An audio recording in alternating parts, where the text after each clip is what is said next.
Well, I want to welcome you to part 2 of a series we've been in called Be Rich. And by a show of hands at all of our campuses, let me ask you a question to start off the message. How many of you guys are currently rich? Hands up all over the room. Hands up if you're rich. Where are all the rich people in the house?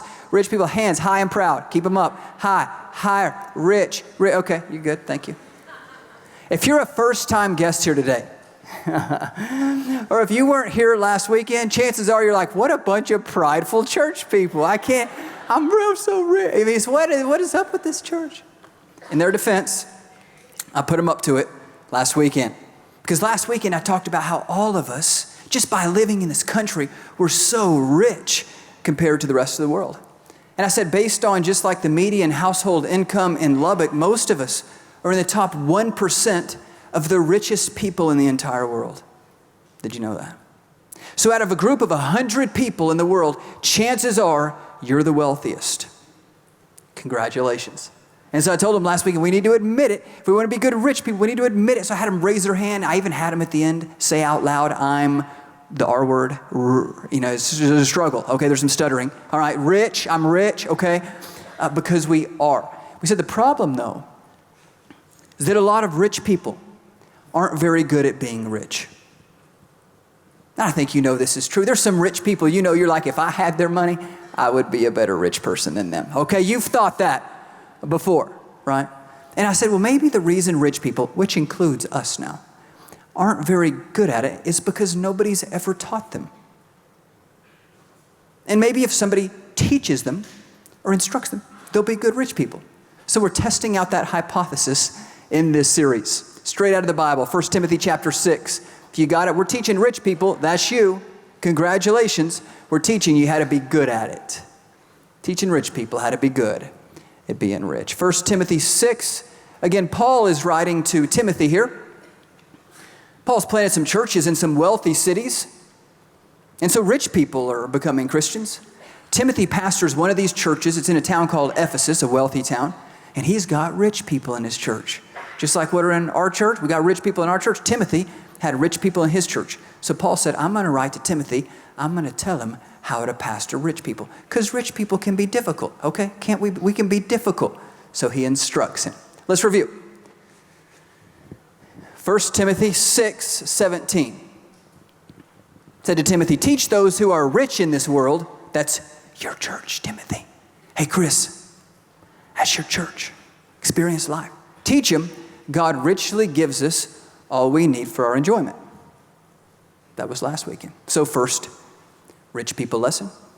You got to admit that you're rich, okay? And that all of your riches have been given to you by God. That everything you have is a gift that's been given to you by God. Second lesson. Let's keep going and see it. Same verse. I left it out last weekend because I wanted to share it this weekend. He says, teach those who are rich in this world. How many are rich in this world? By show of hands, again, hands. Okay, rich, thank you. Just making sure you're still awake. Teach those who are rich, life, not to be proud and not to trust in their money, which is so unreliable. Basically, Paul tells Timothy that money can do some bad things to us. Let's look at them. Number 1, it can make us a prideful person. Can't having a lot of money make you a prideful person? How many guys know a prideful rich person? Somebody comes to mind, a prideful rich person. I asked my wife this week as I was preparing this. I said, babe, who's the first person that comes to your mind?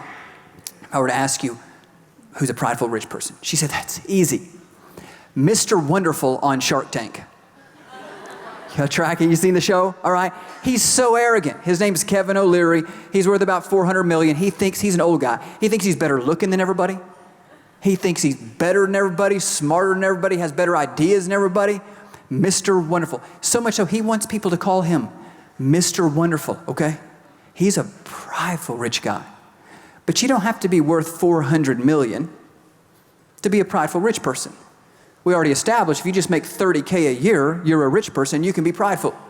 Maybe you get a new car and you take a selfie in your car and you post on Facebook, you're like, Friends, looking good in my new car, huh? Bet you don't have one of these. I mean, you didn't say that, but that's what you're thinking, okay? Prideful, rich person. I mean, so you can be prideful too. Here's what we mean, pride. Here's what we mean, if you're taking notes. Having an inflated sense of self-worth. That's a prideful person.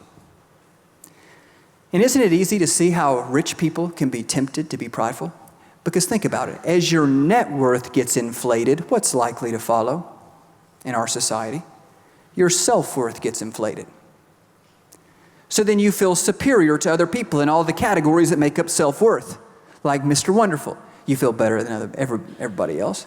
You feel smarter than everybody else. You feel like your ideas are better than everybody else's. And unfortunately, our society promotes this myth that the more you have, the better you should feel about yourself. The less you have, the worse you should feel about yourself. That's a problem, isn't it? A couple reasons it's a problem. If you get your self-worth wrapped up in your net worth, watch this. You lose that net worth, you're going to lose you. Right?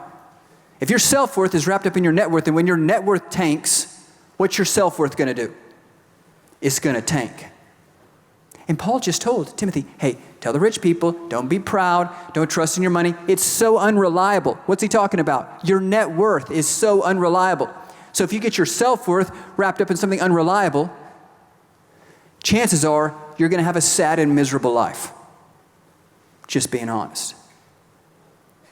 Second reason this is a problem, getting your self-worth wrapped up in your net worth, is that if someone has a greater net worth than you, chances are you're going to be discontent until you have as much as them.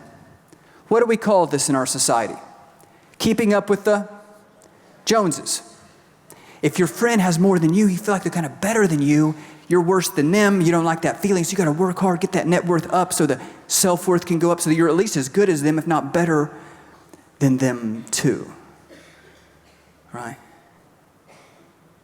Can lead to a sad and miserable life. That's why Paul told Timothy, don't let the rich people be prideful. Don't let them get an inflated self-worth. And plus, Jesus said in John 15, you can fill in the blank if you know it. And this is good for rich people. He said, John 15, apart from me, you can do, fill in the blank, nothing. Hey, rich people, life, everybody though, really, Jesus saying, hey, you may think you're all that. You may think you're Mr. Wonderful. Look at me. Jesus saying, apart from me, you can do nothing. We would do well to remember that. A second bad thing money can do to us is it can take our trust away from God. That's what Paul said. That's even worse than the first one. Because once you get rich, and we are rich, your temptation is to start to trust in your riches, to trust in your money. Because think about it, the more money can do for you, the less you need God to do for you. The things you used to need God to do for you, now you can just pay for them.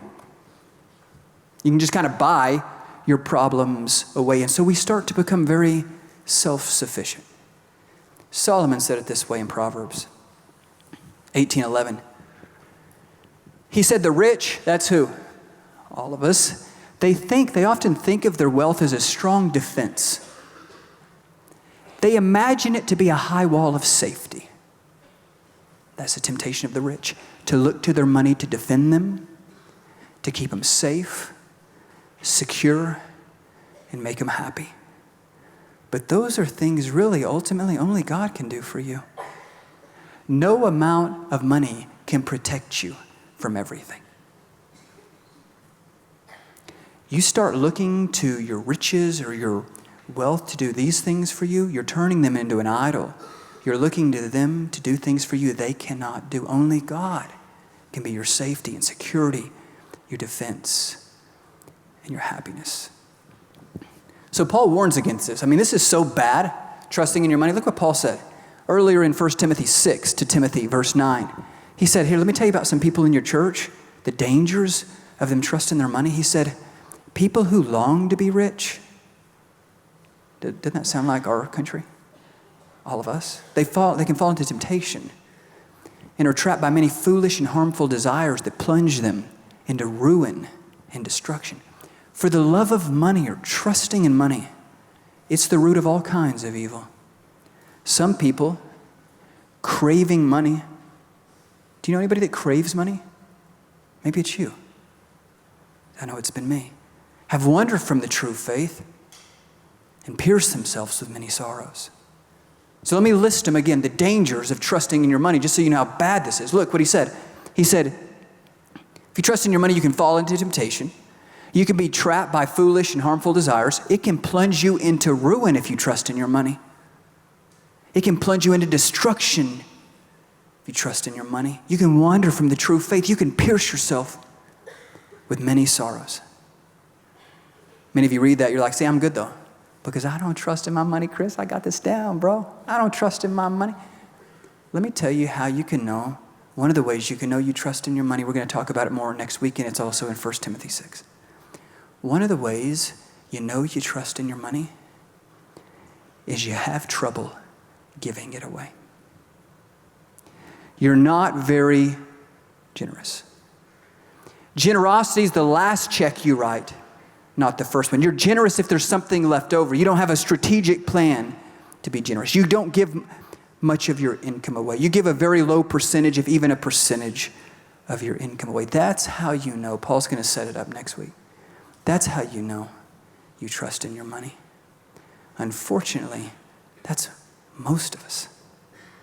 That's most people in our country. And it makes sense, right? Because like Solomon said, if we're looking to our money, which many of us do, for safety, security, happiness, we're not going to give that away. You're not going to give away your safety, security, and happiness. No way. Only way you become generous is you stop looking to your money for things only God can give you. Safety, security, and happiness. Well, you know you trust in your money. It's just not very good at giving it away. In our country, we're very rich. We're very blessed. But just statistics show, this is not just my opinion, statistics show we're not very generous. That's a problem. That means a lot of rich people aren't very good at being rich. So here's what Paul said you should do. Teach the rich people. Don't be proud. Don't trust in your money. It's unreliable. Their trust should be in, everybody together, their trust should be in, one more time, rich people's trust should be in.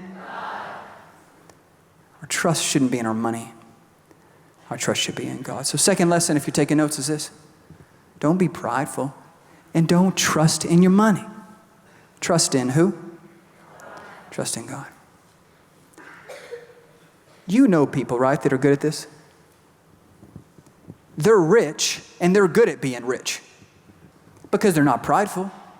They think it all came from God. They don't trust in it. They give a lot of it away. Do you know people like that? They see a need, meet a need. See a need, here you go. Here you go. Here, it all came from God. When I think of people like this, first of all, I think of my own parents. You know, growing up, my parents went into business themselves, started a company, and they've done very well. And so growing up, I remember having a couple of conversations with my dad saying, Dad, so what's the key to do well in business? You and Mom have been successful. What's the key, Dad? Conversation went something like that.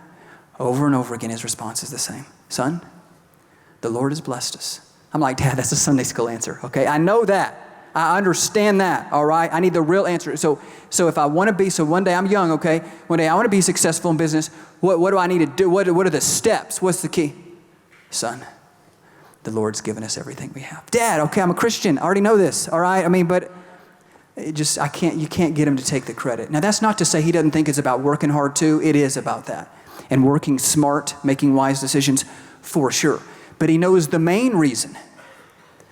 My mom, too, knows the main reason they have what they have is not because it was just, they were just smarter than the next guy, but that it was a blessing from God. They sought the Lord and he blessed them. They're not prideful rich people. They're humble rich people. He won't take credit for it. He'll just tell you it came from God. We should all be like that because we're all rich people. There's another couple in our church where this reminds me of. There's no question in my mind they don't trust in their money because they give so much of it to experience life. They're so generous. They trust in God. And so we wanted to surprise them and say thank you. And so we put together a video. They didn't know what was really happening. And we wanted to honor them. And we wanted to honor all of you who give. So we could have sat, any of you who give, in Roger and Diane's place and said these words of thank you to you as well. So hear us saying this to you as we invite people to say it to them. This is an example of a couple who trusts in God. Take a look.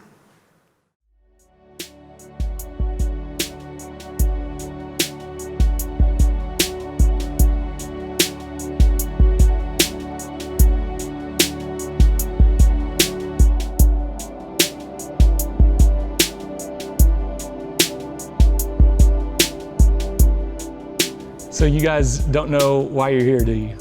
No, Not a clue. No. Well, you guys have been such a vital part of Experience Life. You guys serve at almost every campus we've got. You guys have been giving since the time that you started coming to Experience Life. And I just wanted to start out and just ask you, like, why do you do the things that you do? Why do you guys volunteer? Why do you guys give on a consistent basis? Roger?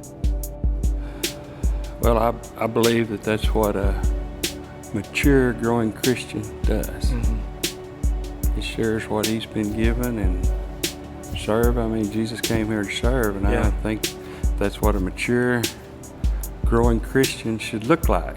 Right. That's good. Diane, what about you? What do you think?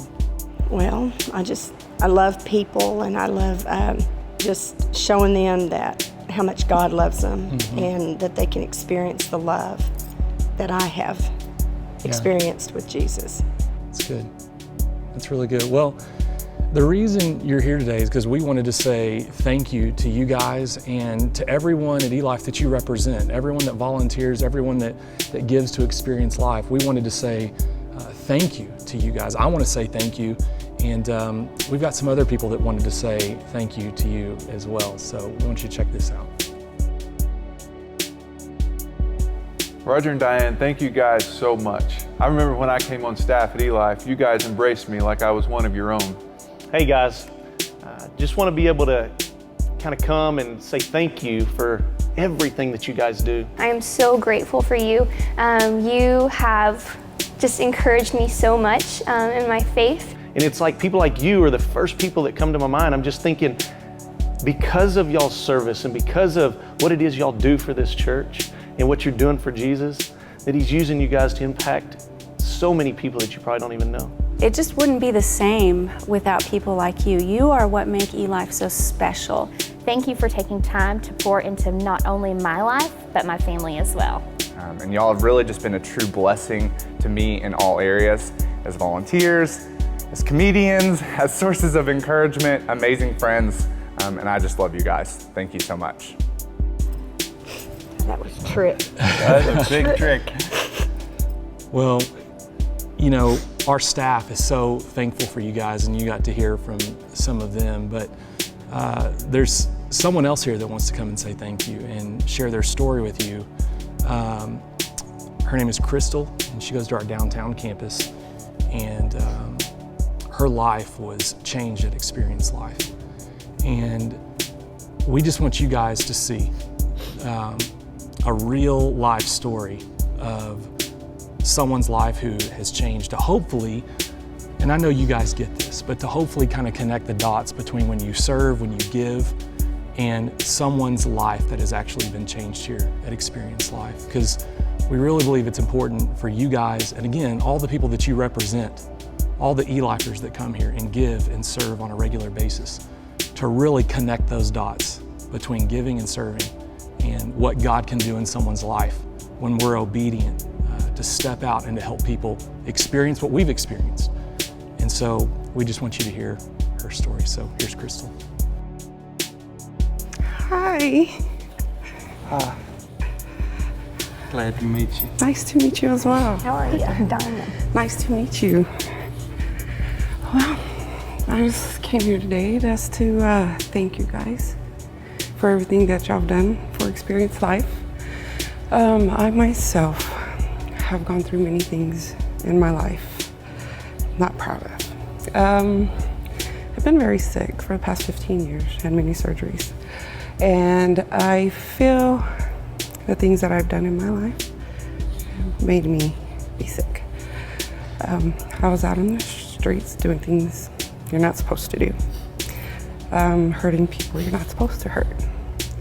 And I felt like that was punishment for the people I've been hurting.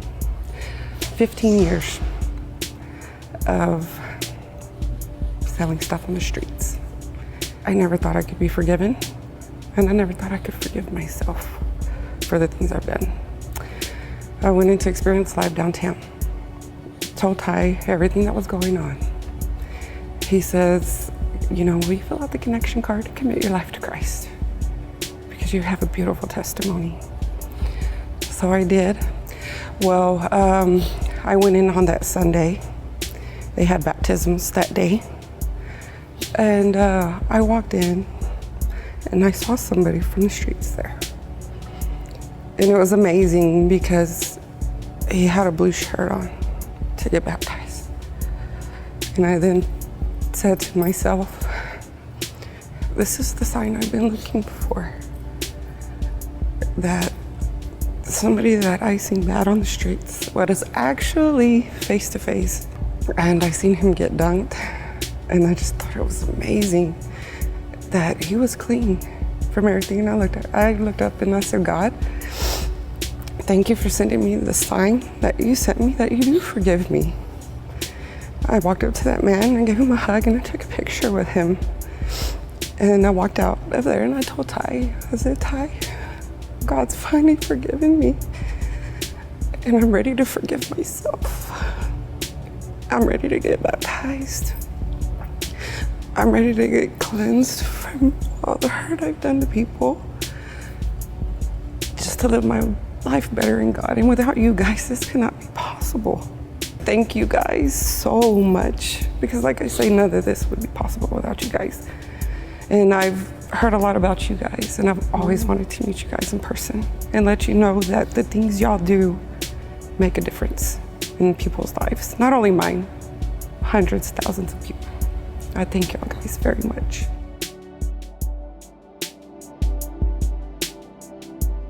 Sure, that's pretty overwhelming, but how does that make you feel? It's what it's about. Roger, what about you? How does that make you feel? God is good. And he's faithful. Yeah. He's really faithful. He's good. I don't know what to say. Well, just again, you know, we want to say thank you on behalf of our whole church. And you've heard some of our staff, you heard from someone's life who was changed. And again, we've got some other people here that want to say thank you to you and to all the people like you here at Experience Life. So.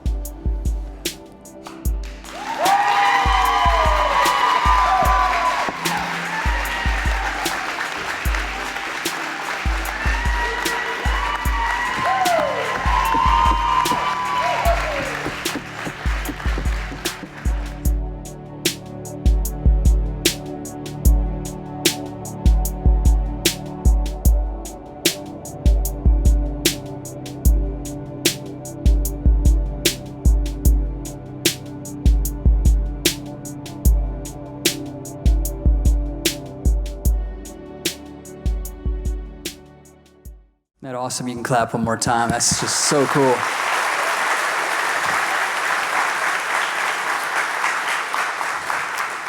Like the video said, for those of you who give to Experience Life, you're part of that story too. You're part of Crystal's story and the stories of tens of thousands of other people whose lives have been changed here. I just want you to hear me say to you, thank you. Hadn't it been fun? And these last 8 years have been a total thrill. I can't even wait to see what the next 8 hold. But if through the message you're recognizing, you know, I'm still trusting in my money. I'm not really a part of this. I'm not very generous.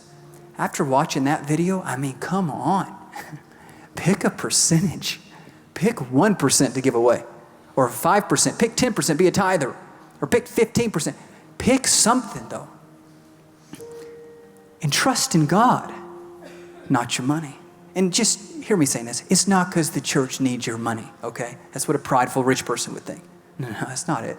It's not because if you give to God, he's going to give to you. And he blesses us when we give, but that's not why we just give to God so he'll give to us. We have an unprecedented opportunity. That's why we're challenging you to pick a percentage. To help tens of thousands more people experience all God has for them in this life. Here in our country, and as we've seen send missionaries to Thailand and other parts of the world, hopefully millions one day. In order to accomplish that, we need everybody to be engaged financially. Not just a few like Roger and Diane, but everybody. Because you're all rich and you're able to be generous. You just have to trust in the Lord and let him show you how to be. Now, here's what I want you to know. If you don't want to do this, like, Pastor, you can preach on that all you want. I'm not doing that. If you don't want to do this, here's what I want you to know. You can continue to come to this church for free forever.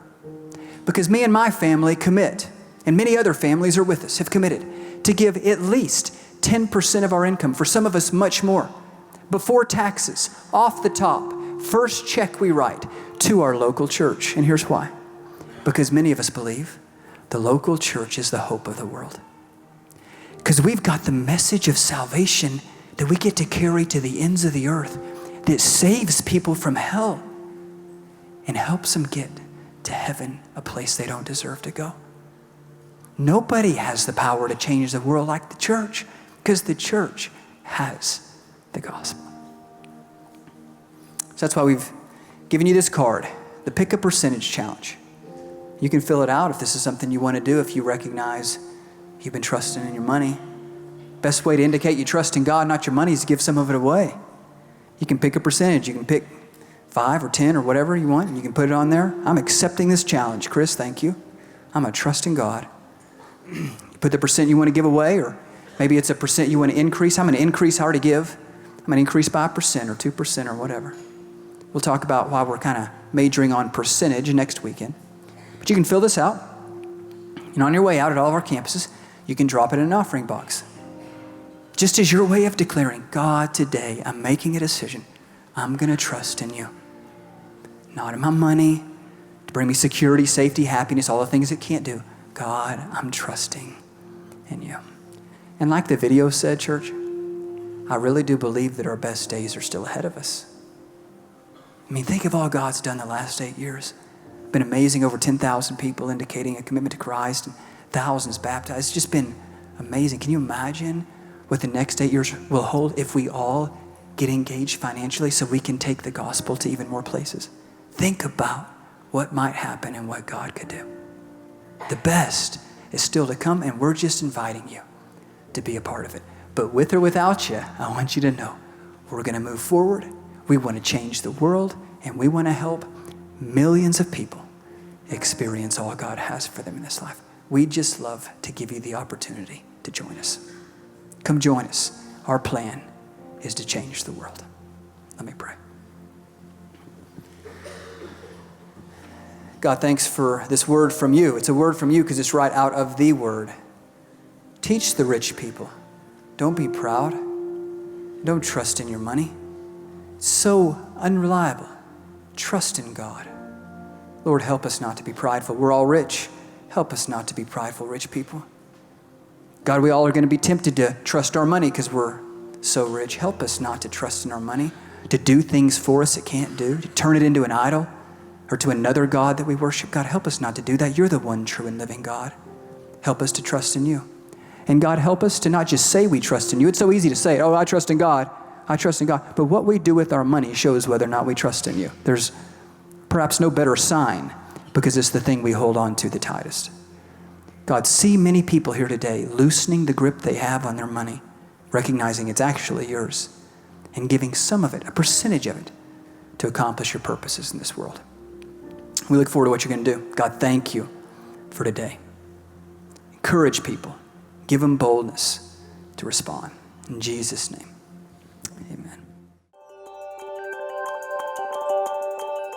Thanks for checking out one of our messages today. For more information about our church or to watch other messages, you can go to our website at experiencalifenow.com. Let us know if we can serve you in any way, and we hope to see you real soon.